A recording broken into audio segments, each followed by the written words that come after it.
aba Uganda Rugby Union batandikireho Hurureji yo kureba ngo muzano gwa rugby gwatunguko mbyanga bya Uganda yona kandi aba babandize no kugura abakuru b'imizano mu za districts ninga shibe the sports officers okubasa kubahwera mu Hurureji. Aba bagizereho mushomo gw'abakuru abo kurwo mu za districts zikurenga 20 zabugwizo bo gubira hari intare skuru mu Mbara kandi abakuru 30 hamwe n'abashugana 35 no bagwitabiremo.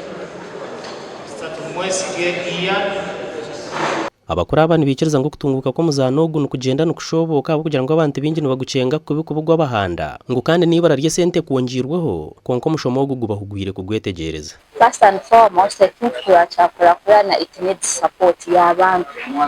So abantu benyine bari batakwereza umuzano guno attention so making to a field that the kind of unique game so like funding bas sponsor barade bake nibace atwoseji kuwa wakigandireho abwa amashomera abiri se tutagwana KIU we bagereze kuzanazana ngo na community yishaka bagiza kuzana rugby atashitwenshi tuburamu ni skills ninga kutandikira ko abantu ebicuye kabikiba kumanya tutandika muzano kwa rugby. Get into rugby no empowering aba coaches jamnabo ko handi barazi abasetse no mugisha bwo kwegesa rugby kuruga primary na za secondary so hati ndishua nazi sijro rugby te kuza kushansa bakwa sports official nakimanya kandi yija ko siyagireba so naza kubyakira namnonga tate y'abantu y'ibinari yo kumuzano yo kujumuzano gawe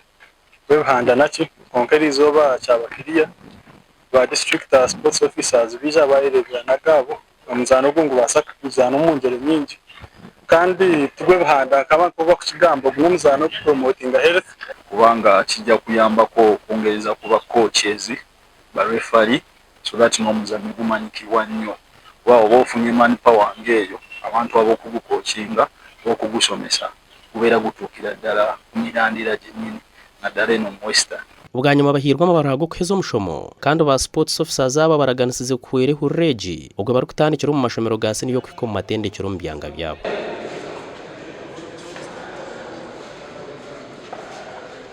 Abwa TV West and Alogias byamukamo. Thank you. Aha.